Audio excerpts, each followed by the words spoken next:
Step by step mail merge visor. Next what type of document are you working on అంటే మనం letters తీసుకున్నాము. Next ఇక్కడ how do you want to set up your letters. Use the current document ఉంది ఇక్కడ. Start from template, start from existing. నేనేంటి current document use చేసుకుంటున్నాను కాబట్టి current document సెలెక్ట్లో పెట్టుకొని నెక్స్ట్కి వెళ్ళాను. Next use an existing list, type a new list, select from outlook contacts అని ఉంది. అయితే మనం ఎగ్జిస్టింగ్ లిస్ట్ అంటే ఆల్రెడీ మీరు ఇంతకుముందు అక్కడ వచ్చింది చూడ, అది ఎగ్జిస్టింగ్ లిస్ట్. నేను న్యూ లిస్ట్ తీసుకుంటున్నాను. క్రియేట్.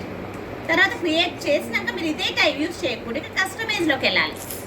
కస్టమైజ్లోకి వెళ్ళలేదు ఇంతకుముందు. కస్టమైజ్లోకి వెళ్ళేసి ఒకసారి వీటిని డిలీట్, మీకు అన్నెసెసరీ ఫీల్డ్స్ అంటే అన్ని డిలీట్ చేయాల్సిన అవసరమే లేదు. ఇక్కడ మీకు ఏది వద్దనుకుంటే అది డిలీట్ చేయండి. బట్ నేనేంటంటే మీకు అన్ని డిలీట్ చేసి చూపిస్తున్నాను. డీవై అంటే ఈజీగా అయిపోతుంది అనేసి ఇక్కడ నేను డిలీట్ చేసి చూపిస్తున్నాను. డీవై ఒకసారి మౌస్తో డిలీట్ చేశాక డీవై. నెక్స్ట్ యాడ్ అంటే న్యూ లిస్ట్ ఏం ప్రిపేర్ చేసుకుంటున్నారు అనేది యాడ్ చేసేసుకోండి. Next house number and colony and mobile number ఇలా తీసుకున్నాను. ఇందులో ఏదైనా మీకు ఒకవేళ మూవ్ అప్ మూవ్ డౌన్ చేయాలంటే చేసుకోవచ్చు. ఓకే, నేను ఇలా కంటిన్యూ చేసి ఓకే. ఇలా మనకు ప్రీవియస్ది పోయి ఫ్రెష్గా వచ్చింది. ఇలా రావాలి. ఇలా వచ్చినాక ఇక్కడ మనం వాళ్ళ నేము ఎవరిదైతే ఇస్తున్నామో వాళ్ళ నేము అండ్ వాళ్ళ house number, colony name, mobile number.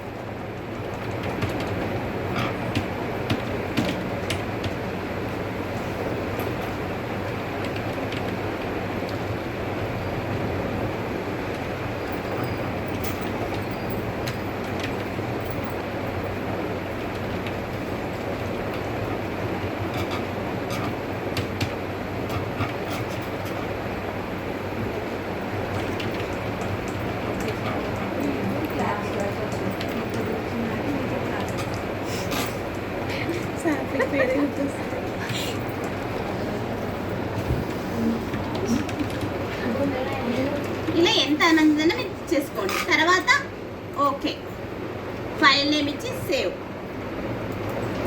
ఇప్పుడు మనకి ఇందులో సార్టింగ్ అంటే ఏంటి, అసెండింగ్ ఆర్డర్, డిసెండింగ్ ఆర్డర్ అని చెప్పాను. ఫిల్టర్ అంటే ఏంటి అంటే ఇప్పుడు ఇక్కడ అన్ని ఆల్ నార్మల్గా నేమ్స్తోనే ఇచ్చాను. అలా కాకుండా కేటగిరీస్ పెట్టుకుంటే అంటే ఎగ్జాంపుల్ స్టూడెంట్స్ సపరేట్గా, ఎంప్లాయీస్ సపరేట్గా, లేకపోతే ఫ్యాకల్టీ సపరేట్గా ఇలా పెట్టుకున్నాం అనుకో మనకి ఇక్కడ ఫిల్టర్ చేయాల్సి వస్తుంది. అది ఎక్సెల్లో చెప్తాను మీకు ఫిల్టర్ గురించి. స్టూడెంట్ రిపోర్ట్ అలాంటివి చెప్పేటప్పుడు మీకు grade, C grade, B grade ఇలా సపరేట్గా ఉంటుంది, క్లియర్గా అర్థమవుతుంది. నెక్స్ట్ ఇప్పుడు ఏంటంటే ఫైండ్ డూప్లికేట్స్. ఆల్రెడీ చేసిన వాళ్ళ నేమ్ మళ్ళీ ఏదైనా మిస్టేక్లో వచ్చుంటే అక్కడ ఫైండ్ చేసి చూపిస్తుంది అది క్లిక్ చేస్తే. Next find receipt. మీరు ఎవరిదైనా మిస్ చేశారనుకుంటే ఫైండ్ చేసి మళ్ళీ వాళ్ళని యాడ్ చేసుకోవచ్చు. ఇలా చేసేసాక ఓకే. తర్వాత ఇప్పుడు నెక్స్ట్కి వెళ్ళిపోండి. తర్వాత మోర్ ఐటమ్స్లోకి వెళ్ళి ఇక్కడ ఉన్న ఆప్షన్స్ ఇన్సర్ట్ చేసుకోవచ్చు. లేదా ఏం చెప్పాను, ఇన్సర్ట్ మర్జ్ ఫీల్డ్ అని చెప్పాను. సరే నేను ఫస్ట్ నేమ్ తీసుకోలేదు. నేమ్ అయితే ఇలా తీసుకున్నాక నేమ్ తీసుకున్నాక ఎంటర్ అంటే దాని కిందకి వచ్చేస్తుంది. అదే మోర్ ఐటమ్స్ అయితే పక్కన వచ్చేస్తాయి. దాన్ని కూడా మళ్ళీ నెక్స్ట్ లైన్లో ఇన్సర్ట్ చేసుకోవచ్చు. ఇలా తీసేసుకుని ప్రీవ్యూ రిజల్ట్స్ అంతే. అందరికీ అర్థమైంది, మీరు చేసేసారు. కానీ ఇక్కడ మిస్టేక్ ఏంటి అంటే మీరు ఓన్లీ కస్టమైజ్ కాలమ్స్ చేయలేదు. ఇది కూడా ముచ్చట కూడా